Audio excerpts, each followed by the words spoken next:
ಪಾವಗಡ ಪಟ್ಟಣದ ಹೊಸ ಬಸ್ ನಿಲ್ದಾಣದ ವಾಣಿಜ್ಯ ಕಟ್ಟಡಗಳು ಹರಾಜು.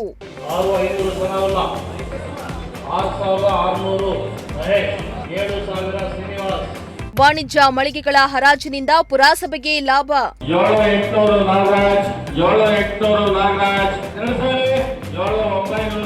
ಪಾವಗಡ ಪಟ್ಟಣದ ಪುರಸಭೆಯ ವ್ಯಾಪ್ತಿಯ ಹೊಸ ಬಸ್ ನಿಲ್ದಾಣದಲ್ಲಿದ್ದ 22 ವಾಣಿಜ್ಯ ಸಂಕೀರ್ಣದ ಅಂಗಡಿಗಳ ಹರಾಜು ಪ್ರಕ್ರಿಯೆ ಯಶಸ್ವಿಯಾಗಿದೆ. ಹೊಸ ಬಸ್ ನಿಲ್ದಾಣದಲ್ಲಿದ್ದ ಅಂಗಡಿಗಳನ್ನು ಲೀಸ್ಗೆ ನೀಡಲಾಗಿದೆ.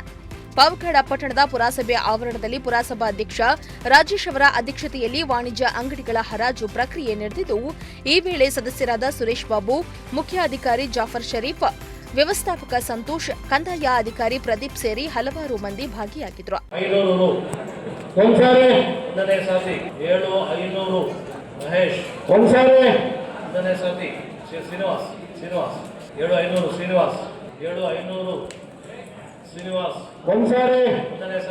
ಇನ್ನು ಕಳೆದ 25 ವರ್ಷಗಳ ಹಿಂದೆ ಕೇವಲ 800 ರಿಂದ 900 ರೂಪಾಯಿ ಬಾಡಿಗೆಗೆ ವಾಣಿಜ್ಯ ಮಳಿಗೆಗಳನ್ನು ನೀಡಲಾಗಿತ್ತು.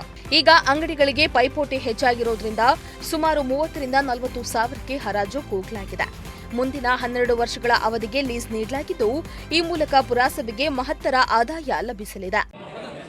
3700 ಭಾಗ್ಯಲಕ್ಷ್ಮಿ, 3700 ಭಾಗ್ಯಲಕ್ಷ್ಮಿ, 3700 ಭಾಗ್ಯಲಕ್ಷ್ಮಿ.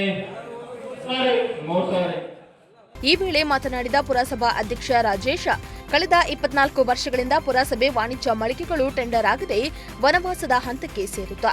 ಇದೀಗ ವಾಣಿಜ್ಯ ಮಳಿಗೆಗಳ ಹರಾಜಿನಿಂದಾಗಿ ವಾಣಿಜ್ಯ ಮಳಿಗೆಗಳ ವನವಾಸಕ್ಕೆ ಮುಕ್ತಿ ಸಿಕ್ಕಂತಾಗಿದೆ. ಹೊಸ ಹರಾಜು ಪ್ರಕ್ರಿಯೆಯಿಂದಾಗಿ ಪುರಸಭೆಗೆ ಕೋಟಿಗಟ್ಟಲೆ ಆದಾಯ ಬರುವಂತಾಗಿದೆ. ವಾಣಿಜ್ಯ ಮಳಿಗೆಗಳ ಬಾಡಿಗೆ ಮೊತ್ತ 2 ಲಕ್ಷದಿಂದ 19 ಲಕ್ಷದವರೆಗೆ ಏರಿಕೆಯಾಗಿದೆ ಎಂದು ಸಂತಸವನ್ನ ವ್ಯಕ್ತಪಡಿಸಿದರು.